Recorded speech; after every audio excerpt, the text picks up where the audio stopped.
Ben Adam, Alei Lemala Alei, Alei Lemala Alei, Ben Adam, Alei Lemala Alei, Ben Adam, Alei Lemala Alei. Alei lemala alei ben Adam, alei lemala alei ben Adam, alei lemala alei, alei lemala alei ben Adam, alei lemala alei. Gemar Chatima Tova, may we all be inscribed for good. Hi to everybody watching us from home. We hope that from home you can find meaning and connection with all of us here at Beth Sholom this year. I want to point out that we are wearing talitot this evening, and if you're at home, I encourage you to get one for yourself if you can. We are reminded each day during the recitation of the Shema, Ve'asu lahem tzitzit, al kanfei vigdehem ledorotam. Make for themselves tzitzit, fringes on the corners of their garments, that when they see the tzitzit, they should always be reminded of the tradition and of our commandments. From this idea of sight, we learn that we only wear a talit during the day, in the daytime, when we can actually see the tzitzit, except for on Kol Nidre, tonight. Some say that the white or the fabric represents purity and the holiness of this day. Some say in this moment where we recognize the fragility of life, it's actually a comfort to be wrapped physically in our tradition in something familiar. But I want to offer that the tzitzit are simply a reminder that we can see, and that even in the dark, we can see the light of redemption, we can find meaning, and we can see our way through. That while we may feel weighted down by the heaviness of our missteps and all of the confessions that we will make over the next 25 hours, by that small voice that asks, can I really change? The tzitzit remind us that yes, redemption is possible, and yes, change is possible. I'd like to invite Scott to join us, as well as Michael Rappaport and Sandy Edwards, as we open the Ark and take out our Torahs for the recitation of Kol Nidre, page 205 in your Machzor. Hopefully somewhere along with your link, you have also a link to the Machzor and you can follow along. 205.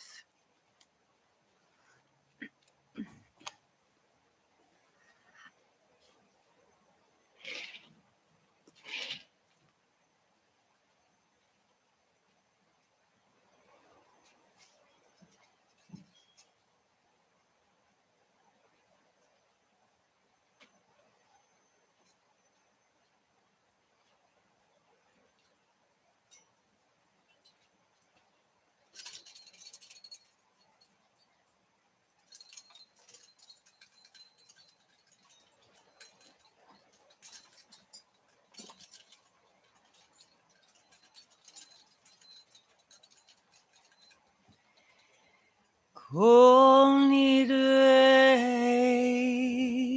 v'saveh v'chameh v'konameh v'chinuye v'kinusay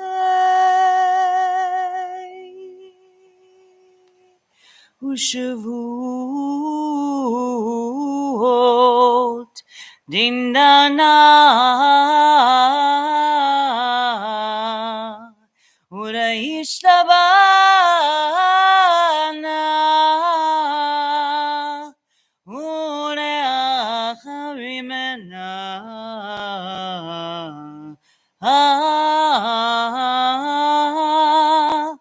v'rasana anafshatana מיום כיפורים זה עד יום כיפורים הבא עלינו לטובה. כולהון יחרדנה והון, כולהון יהון שרון, שוויקין, שביטין,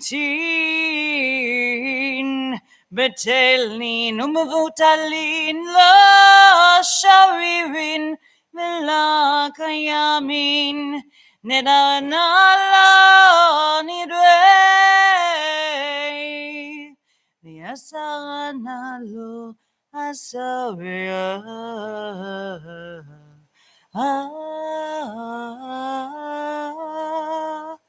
ושועתנה לשבוע.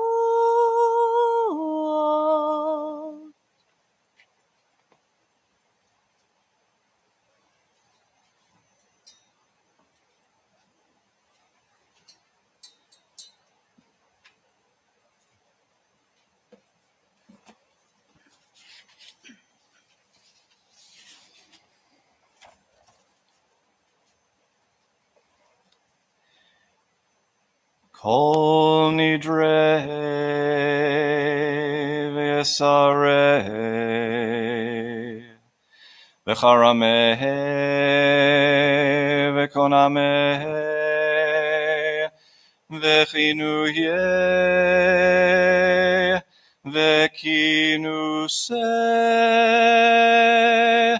u'shavuot.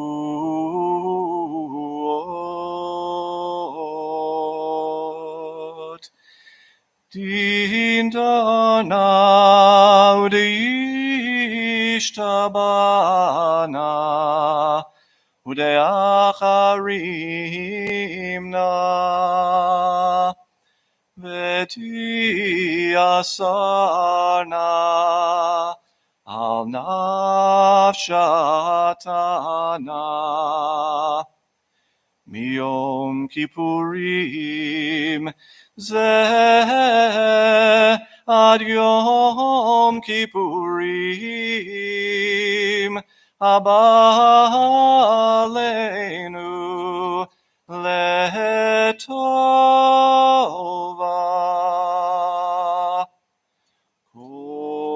Kolon icharadna v'hon, kolon yehon sharan, shevikin,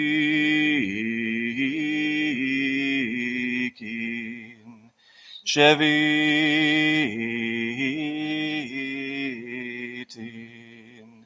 Betelin umuvutalin, la sheririn, vela kayamin, nidrana la nidre, vesarana la esare,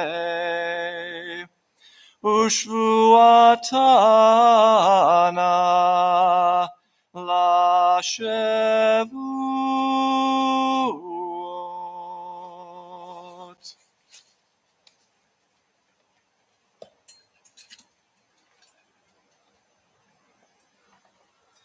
Kol Nidre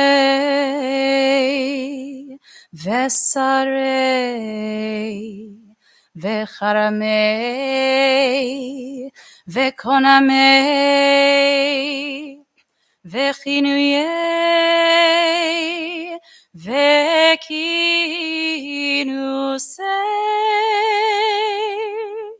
u'shavuot.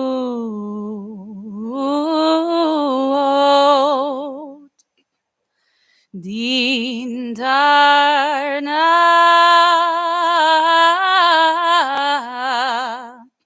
udishtabana udeacharimna tarimna vedasarna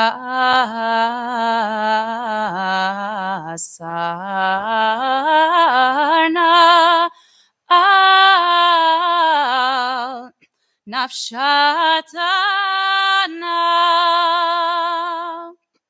miyom kippurim zeh ad Yom Kippurim haba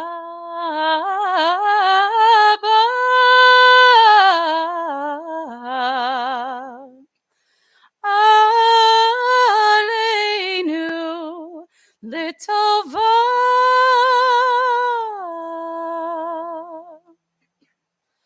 kulehon icharad navechon kulechon yahon shiran shivitin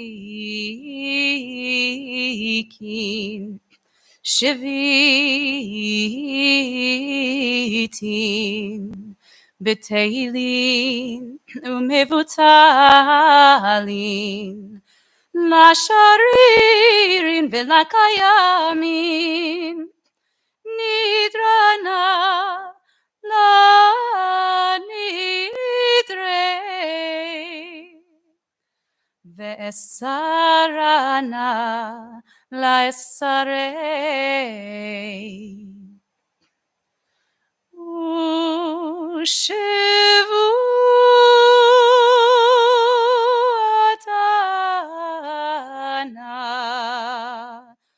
la Shavuot.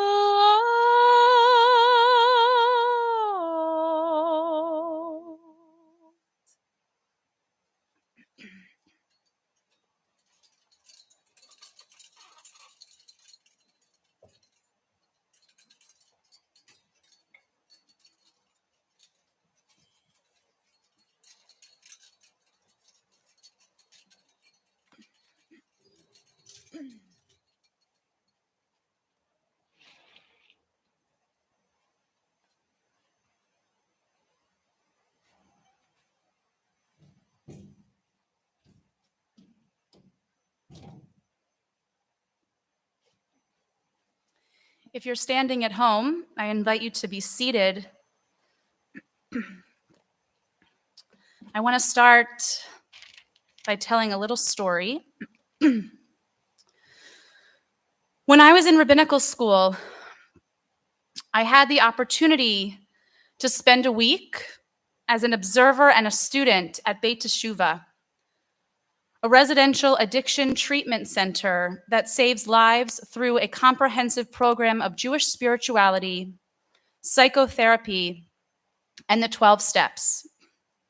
That week, in a group with other rabbinical students, I learned basics about addiction and recovery, some of what our tradition offers about addiction and recovery in terms of Jewish texts and wisdom. We sat with residents, we learned their stories and how to tell our own.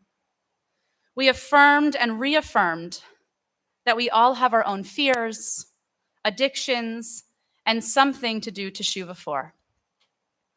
At the end of the week, the students were invited to sit in on what they called teshuvah groups, a dedicated time where residents sit together with a spiritual counselor who asks, where did you hit the mark this week? And where is one place where you missed the mark? As a student, I understood that I was there as an observer, but the residents insisted otherwise. That's not fair. Addicts or not, we have all missed the mark and all have something to be proud of. Those rabbis should share too. Some very intense missed marks were shared about drugs and sex and alcohol and thoughts of danger to oneself. And as we were going around the circle and it was nearing my turn, I had that heart-racing feeling like it was almost my turn to share and my answer would be completely wrong. How had I missed the mark that week? Maybe I skipped a day at the gym, ate too many M&Ms at one sitting, forgot to return a phone call, watched too many Law & Order episodes instead of studying for a test. The places where I had missed the mark felt trivial compared to some of the heaviness that others were dealing with in their lives. I don't remember what I said, but I do remember feeling silly, lesser than, unable to relate to those around me, and truly unable to examine myself because the problems of those around me felt so much bigger than my own. This story came to mind this week as I was preparing for tonight. We had a really rough week. Riva and her classmates have been passing around a really nasty virus, which finally made its way to me right after Rosh Hashanah. My parents have been in town visiting us and helping with the kids during the high holy days. One morning last week, my dad woke up with a scratchy throat, which tested positive for COVID. My mom, testing negative, immediately got on a plane home. She figured she couldn't hang out with us, and she didn't want to be in such close quarters with my dad. So my dad sits alone in a San Francisco Airbnb tonight. My mom will spend Yom Kippur alone in Philadelphia. And I have been at home recovering, and my family of 4 takes rapid COVID tests every morning and 1 PCR to make sure that we're in the clear. I'm sad for my kids and for my parents whose time with one another got cut short. I'm frustrated for me and for David, who have had to rearrange an already chaotic week. I'm stressed about COVID, not really because of the virus itself, but because of the way that it wreaks havoc on a family and on our community and in the world. I told Michael on Thursday my sermon topic for Kol Nidre this year was going to be life sucks. He responded, "It sounds like our rabbi might need a little bit of pastoral care." Maybe he was right. But the reason this week was this exhausting and chaotic and disappointing week reminded me of my opening story about my time at Beit Teshuvah is because this week I realized it is really hard to just be in your own grief. I kept telling myself it could be worse. And yes, it definitely could be worse. But that advice just wasn't actually what my soul needed this week. I needed to rest. I needed some time to just feel sorry for myself, to cry for the kids and my parents and for my ruined plans, to feel angry at this horrible virus that continues to turn our lives upside down, and not to compare my suffering to someone else's. Sometimes being a human is just hard. How often do we sacrifice our own grief because of the voices inside or outside that tell us it's not that bad? How often do we put on a smile because surely what I'm going through doesn't warrant sympathy? Look what that family's going through. This thing happened to us, but at least we're healthy. We have our jobs and a roof over our head. We should feel lucky. There's actually a name for this in clinical terms. It's called comparative suffering.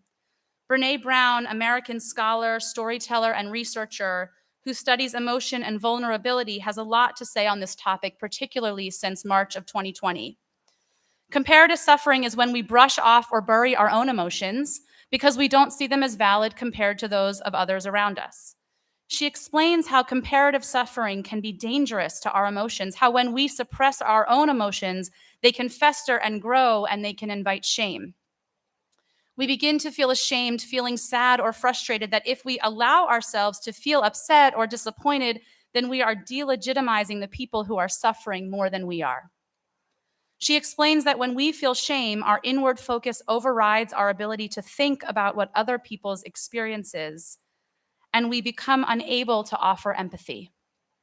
In other words, the whole reason we shut down our feelings in the first place is to be able to offer support to the person who we felt was suffering more, but actually the shame we may feel from comparing our own suffering is so focused on ourselves that it doesn't give us the room, the emotional space to even consider those who we are perhaps even more worried about. We need to sit in it before we can ever release it, and eventually use it as a tool to cultivate more empathy for those around us. There's a story in the Talmud about a rabbi and a rabbi's student. Rabbi Yochanan's student, Rabbi Chia bar Abba, fell ill. Rabbi Yochanan entered to visit his student and said to him, "Is your suffering dear to you? Do you desire to be sick?" Rabbi Chia said to him, "I welcome neither this suffering nor its reward." Rabbi Yochanan said, "Give me your hand." Rabbi Chia gave him his hand, and Rabbi Yochanan stood him up and restored him to health. Then a similar story is told, but this time it was the teacher, Rabbi Yochanan, who fell ill. Rabbi Hanina, his student, entered to visit him and said to him, "Is your suffering dear to you?" Rabbi Yochanan said to his student, "I welcome neither the suffering nor its reward." Rabbi Hanina said to him, "Give me your hand."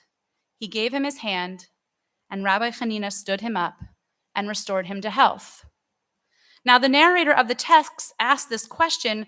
We just saw Rabbi Yochanan heal his own student. If he was able to heal his student, why couldn't Rabbi Yochanan stand himself up?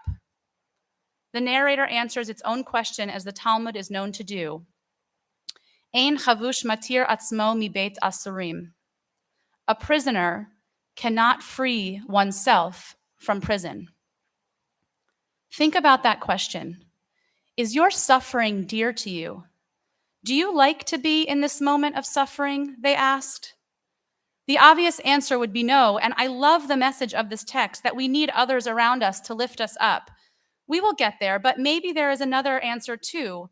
No, it's not dear to me. I do not like the suffering, but I'm not quite ready to move on, and this is the moment that I need right now. It is hard to grieve. It is hard to sit in and acknowledge the feeling. It is human nature to want to shield ourselves from that grief when we are in it ourselves and when we see others suffering. But I believe that we have to just allow ourselves to do it sometimes. And just like the story, just like Rabbi Yochanan is both the one who is sick and the healer, we must allow ourselves to come out of it as well. We must be the prisoner and eventually allow ourselves to be freed. The Ram Dass, teacher, guru of yoga, Buddhist spiritual guide, teaches about suffering as being a pathway to grace. The idea that human nature in suffering is to try to avoid it, to make it not part of us. But actually, if you keep your suffering close and learn to stop fighting it, you will eventually surrender to what it comes to teach you, to allow grief and pain to bring you closer to those around you who love you, to both never give up and take breaks, to surrender to that which is weighing you down.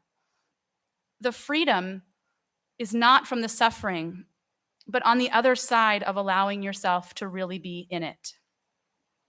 There's always the need to hold that balance, allowing ourselves to be free while still acknowledging that being a human with real and changing feelings is incredibly hard.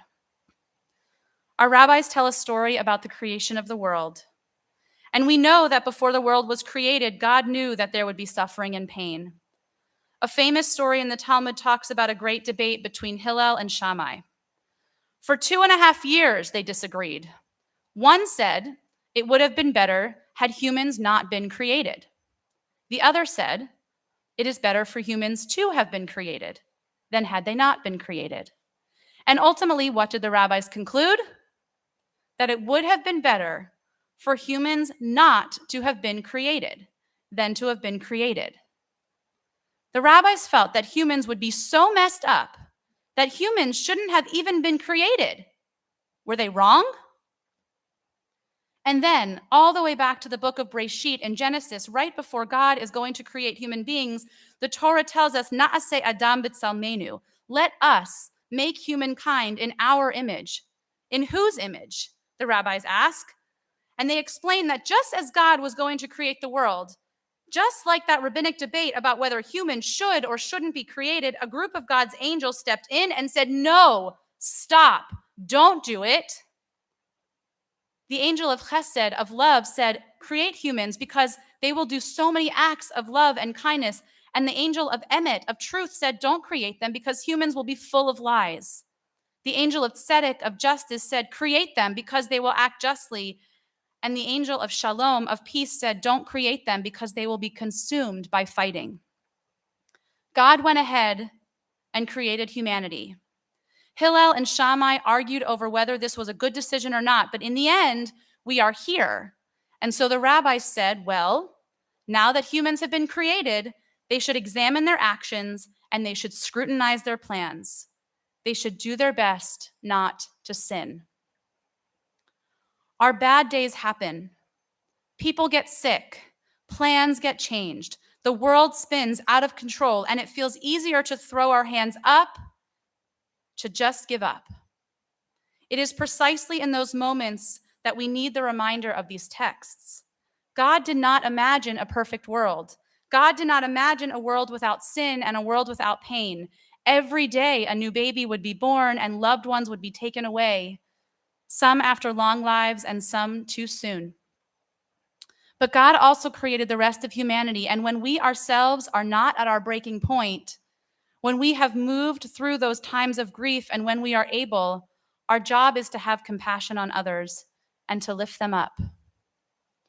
Rabbi Harold Kushner teaches in his well-known book, When Bad Things Happen to Good People, let me suggest that the bad things that happen to us in our lives do not have a meaning when they happen to us. They do not happen for any good reason which would cause us to accept them willingly, but we can give them a meaning. The question we should be asking is not, why did this happen to me, or what did I do to deserve this? That is really an unanswerable, pointless question. A better question would be, now that this has happened to me, what am I going to do about it? When I think about all of you at home, I realize that so many of you are holding grief and pain and difficult moments in your lives. Aging parents, struggles with fertility, sickness, either your own or a loved one, recent loss, worry about your children and their future, financial strain, job insecurity. I want to thank you for trusting and allowing me to be with you in these difficult journeys. And if for any of you I have not been present in the way that you have needed me to be, I hope you will give me a second chance in this new year, and I apologize. And I'm here to remind you, in the context of our tradition and on this holy day of Kol Nidre, that when we feel a certain heaviness of straddling the line between our past and our future, like we do tonight, between life and death, that you can both surrender to your own pain, and when you feel ready, let it go.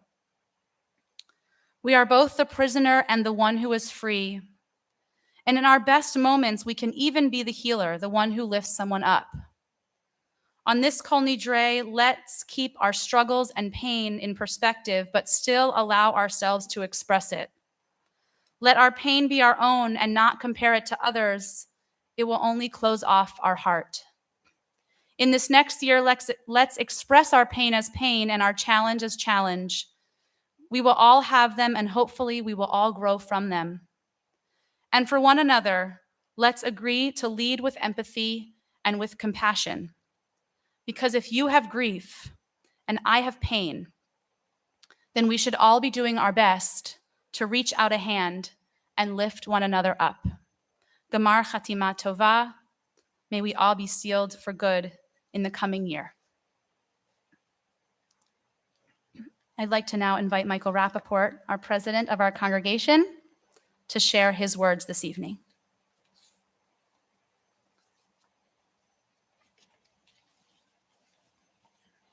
Gamar Chatima Tova to all of you, and thank you for joining us this evening for our Kol Nidre Erev Yom Kippur services.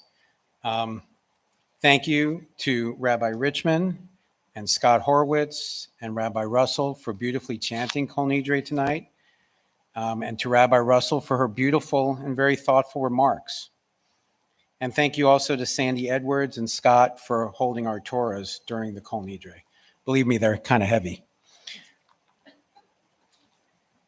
Rabbi Russell really talked about these themes, and I'm going to add on to it, because I suspect that most of you would agree with us that 5782 was a tough year.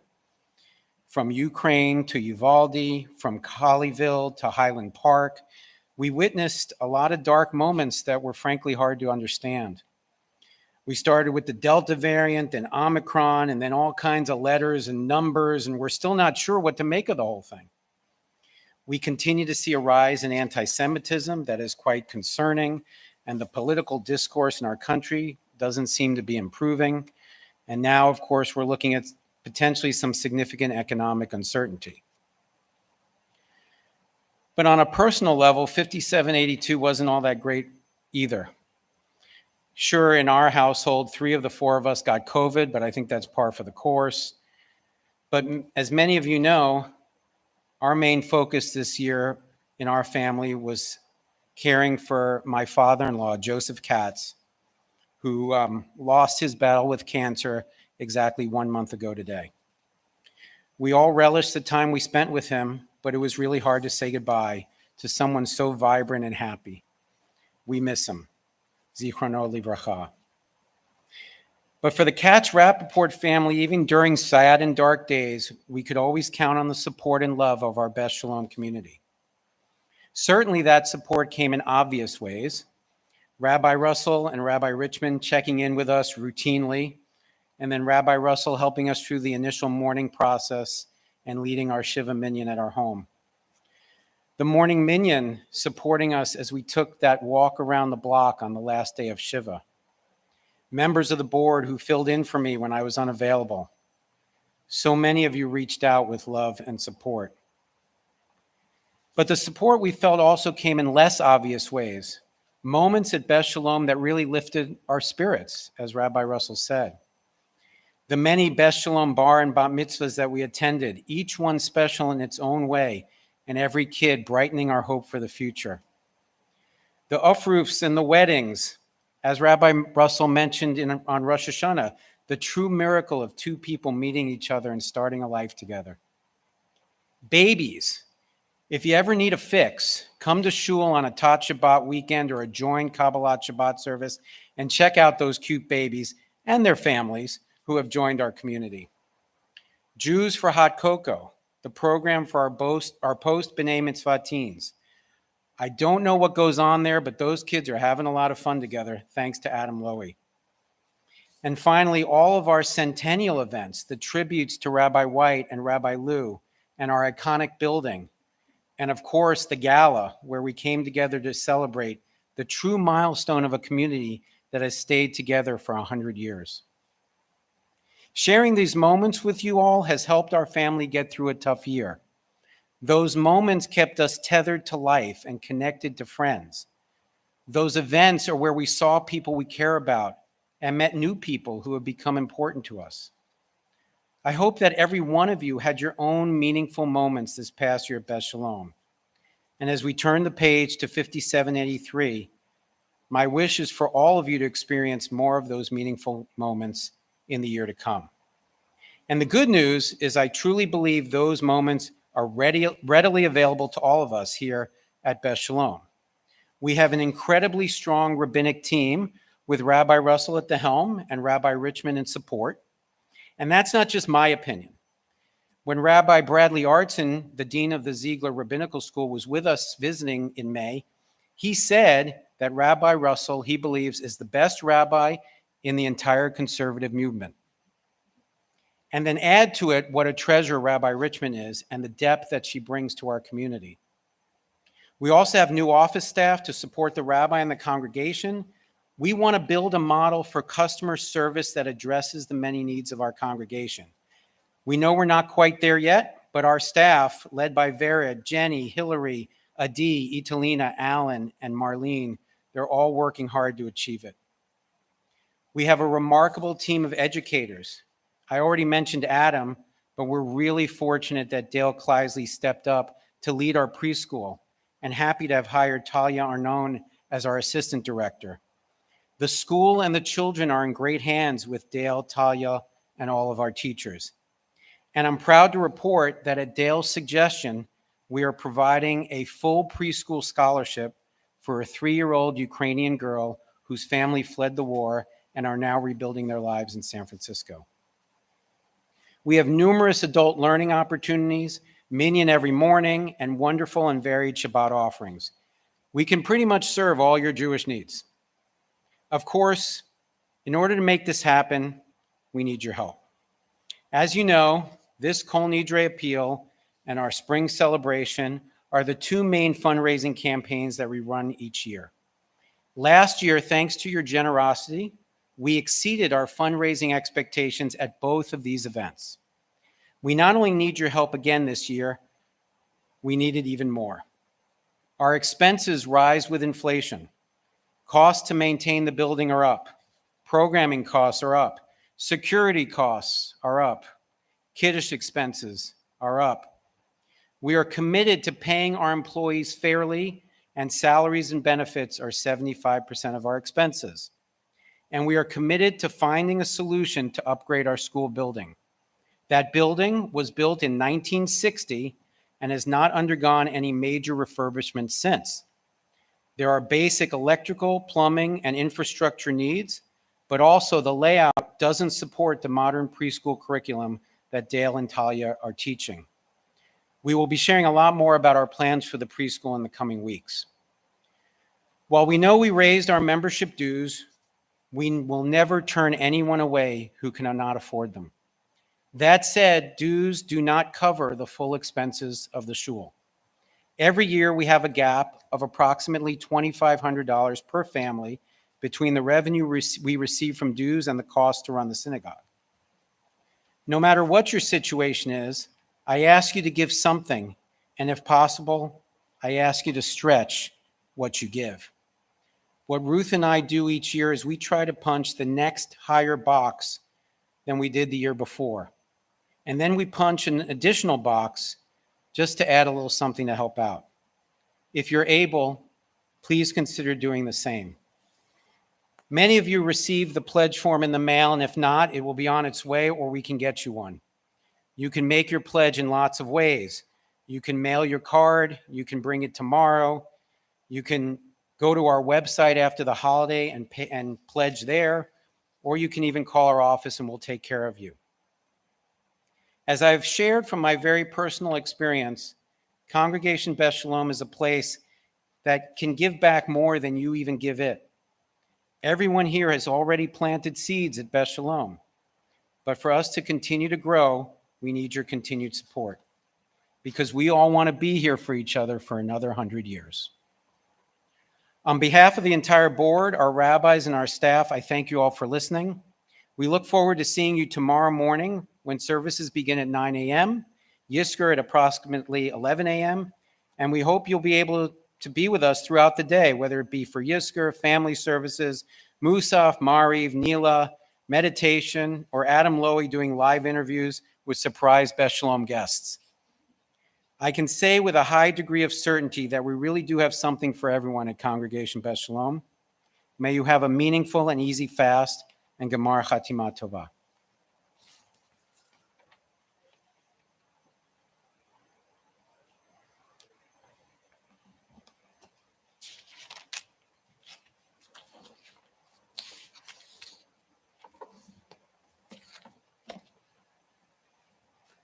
Thank you, Michael.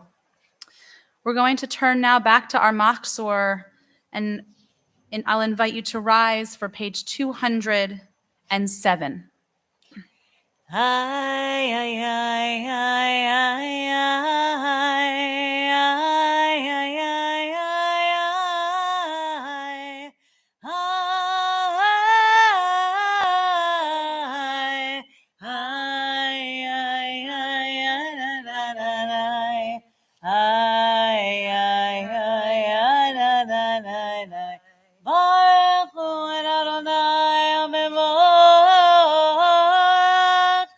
Baruch Adonai HaMevorach Le'olam Va'ed. Baruch Adonai HaMevorach Le'olam Va'ed. Please be seated.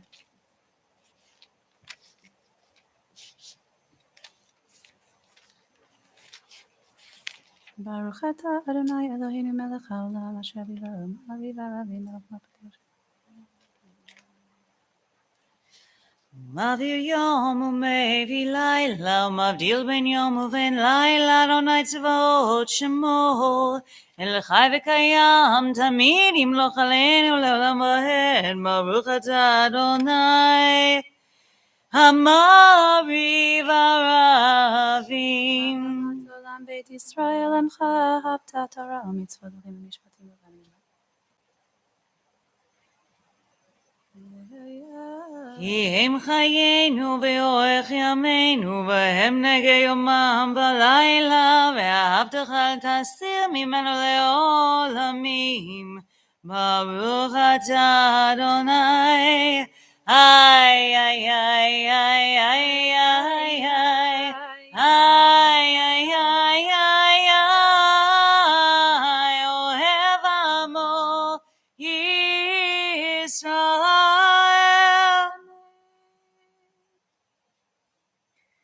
שמע ישראל אדוני אלוהינו אדוני אחד. ברוך שם כבוד מלכותו לעולם ועד.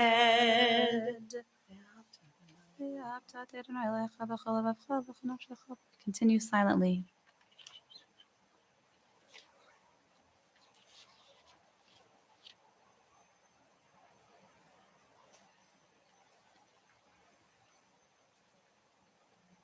Join Rabbi Richmond in the middle of the page on page 210. ומלכותו ברצון קיבלו עליהם משה ומרים ובני ישראל, לכנו שירה בשמחה רבה ואמרו עולם מי כמוך באלים אדוני, מי כמוך נדע בקודש, נורא תהילות עושה מלכותך ראו בניך, אוקיי הים לפני משה, זה לי אנו יאמרו, אדוני ימלוך לעולם ועד. ונאמר, כי פדה אדוני את יעקב, וגאלו מיד חזק ממנו. ברוך אתה אדוני, איי איי איי איי איי איי איי גל ישראל. We join with Rabbi Richmond in the English on page 211. Allow us, Adonai our God, to sleep peacefully and to awaken again to life, our sovereign. Spread over us your canopy of peace, restore us with your good counsel, and save us for the sake of your name. Shield us, remove from us enemies and pestilence, sword, starvation, and sorrow, and remove the evil forces that surround us. Shelter us in the shadow of your wings, for you, God, watch over and deliver us, and you are the sovereign, merciful, and compassionate. Ensure our going and coming for life and peace now and forever. May you spread over us your canopy of peace. Baruch atah Adonai, hapore sukat shalom, aleinu ve'al kol amo Yisrael, ve'al Yerushalayim. We turn to the middle of page 212, where we'll sing the words for Yom Kippur, Ki vayom hazeh. We'll then skip the Chatzi Kaddish and go right into a silent Amidah. Whether those are the words on the page or the words in your heart, I just invite you for a few moments of silent reflection. Page 212. כי ביום הזה יכפר עליכם לטהר אתכם מכל חטאותיכם לפני אדוני תתהרו.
Ben Adam Alei Malalei Alei Malalei Ben Adam Alei Malalei Ben Adam Alei Malalei Alei Malalei Ben Adam Alei Malalei Ben Adam Alei Malalei Alei Malalei Ben Adam Alei Malalei.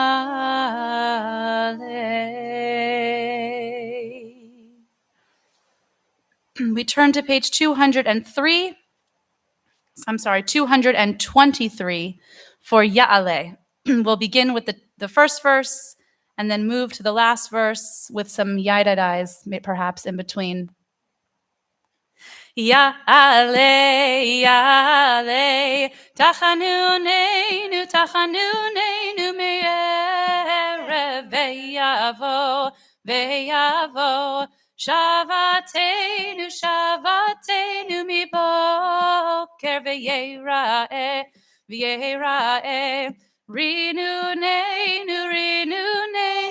ad arev yadanai, yadadai, ay, ay, ay, ay, ay, ay, ay, ay, yanai, ay, ay, yanai, nai, yanai, nai, yanai, nai, nai, nai, nai, nai, yanai, yanai, ya'ale, ya'ale, enkatenu me'erev ve'yavo, ve'yavo, Eilecha mi boker ve'yera'eh, ve'yera'eh, Eileinu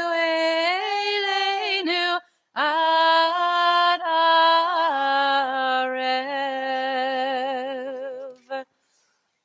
We continue on page 226.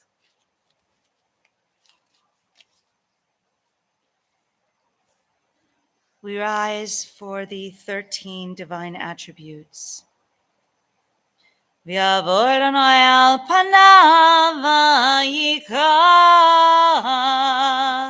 Adonai, Adonai, El Rachum v'chanun, Erech Apayim, V'rav Chesed ve'emet, Notzer Chesed lahalafim, Noseh avon v'fesha, V'chata v'nakeh, V'salachta lavonenu l'chatatenu l'chaltanu, Slach lanu Avinu ki chatanu, Mechalanu malkeinu ki fashanu, ki ata Adonai tov v'salach, ki ata Adonai tov v'salach, merav chesed lechol korecha, merav chesed lechol korecha.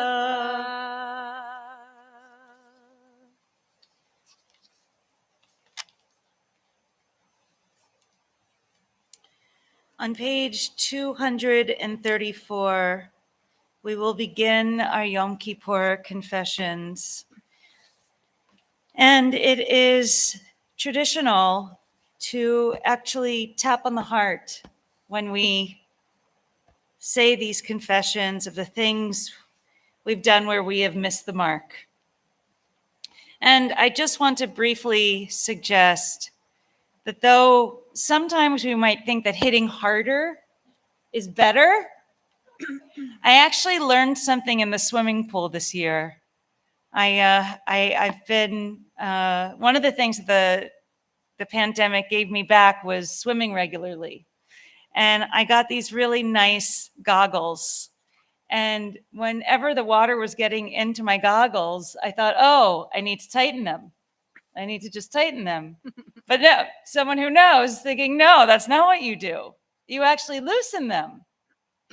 And it's somewhat counterintuitive, but I want to suggest maybe it's the same thing for our heart.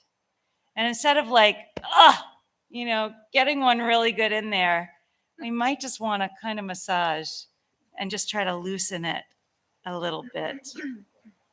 We are on the bottom of page 234, about 6 lines from the bottom. Eloheinu ואבותינו תבוא לפניך תפילתנו ואל תתעלה מתחינתנו שאין אנחנו זייפנים וקשי עוף לומר לפניך אדוני אלוהינו ולאבותינו צדיקים אנחנו ולא חטאנו אבל אנחנו ואבותינו ואמותינו חטאנו איי איי איי איי איי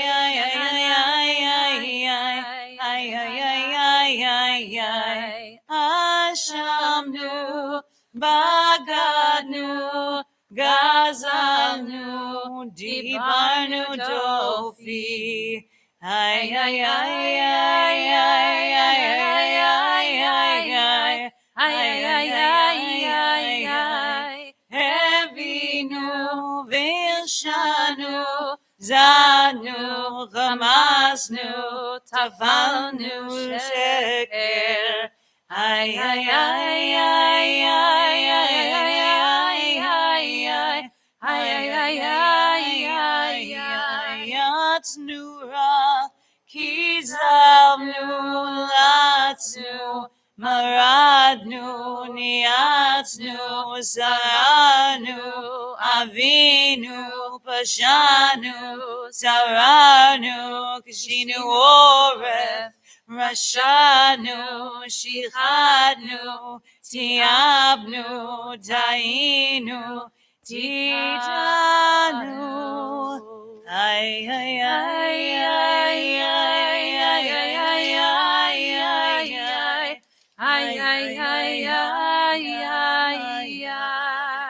Rabbi Richman will begin with the long confession on page 237. על חטא שחטאנו לפניך באונס ורצון, ועל חטא שחטאנו לפניך באימוץ הלב.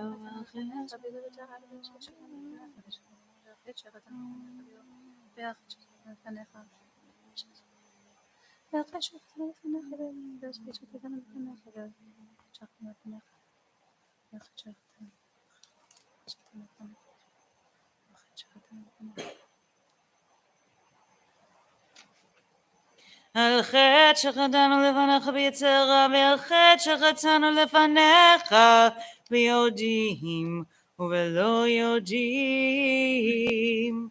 ועל כולם אלוהי סליחות, סלח לנו מחלנו, כפר לנו. ועל כולם אלוהי סליחות, סלח לנו מחלנו, סלח לנו מחלנו, כפר לנו. We have sinned against you through denial and deceit, and we have sinned against you by taking bribes. We have sinned against you by clever cynicism, and we have sinned against you by speaking ill of others. We have sinned against you by the way we do business, and we have sinned against you in our eating and drinking. We have sinned against you by greed and oppressive interest, and we have sinned against you through arrogance. We have sinned against you in everyday conversation, and we have sinned against you through conspiratorial glances. We have sinned against you through condescension, and we have sinned against you through stubbornness. For all these sins, forgiving God, forgive us, pardon us, and grant us atonement. על חטא שחטאנו לפניך בפריקות עול, ועל חטא שחטאנו לפניך בפלילות. על חטא שחטאנו לפניך בתריה. על חטא שחטאנו לפניך בתשומת יד, ועל חטא שחטאנו לפניך בדמעון לבב. Return ahead to page 244. Avinu Malkeinu, Choneinu Vaneinu. Avinu Malkeinu, Choneinu Vaneinu, Ki ein banu masim. Aseh imanu, tzedakah v'chesed. Aseh imanu, tzedakah v'chesed, v'hoshieinu. As we conclude our service, we remember those in our congregation who have passed. We remember Michael Marshall, David Heamy, and Dr. Joseph Katz. We also remember those for whom we are observing a yahrzeit this coming week: Florence Bartman, Evelyn Dorster, Beatrice Epstein, Sidney Fisher, Samuel Heiss, Annette Clemau, Patricia Levin, Carl Meyer, Shirley Nemeth, Arthur Oppenheimer, Melvin Siegel, Seal Solid, and Morris Thaler. Zichrono livracha, may the memories of your loved ones be for a blessing. We'll conclude with the psalm of the season, with the 3 lines in the middle of the psalm, and then we'll light the holiday candles together and say a Laila Tov. Page 248. Achat sha'alti meit Adonai ota vakesh. Achat sha'alti meit Adonai ota vakesh. Shifti beveit Adonai kol yemei chayai, lachazot benoam benoam Adonai, ulevaker bechalo. Lachazot benoam benoam Adonai, ulevaker bechalo.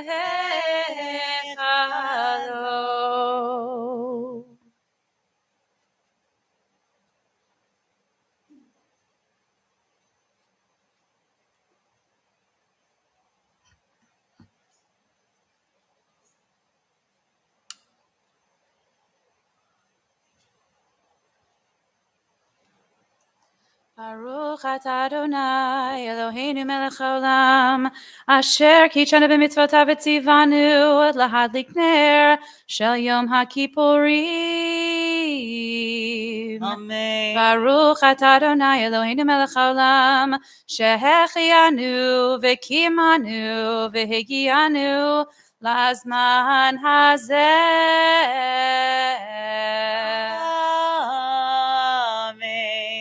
Gamar Chatima Tova, may we all be sealed for good. May we see many of you tomorrow throughout the day. and a happy and joyful year to all of you ahead. גמר חתימה Laila טובה. Tov.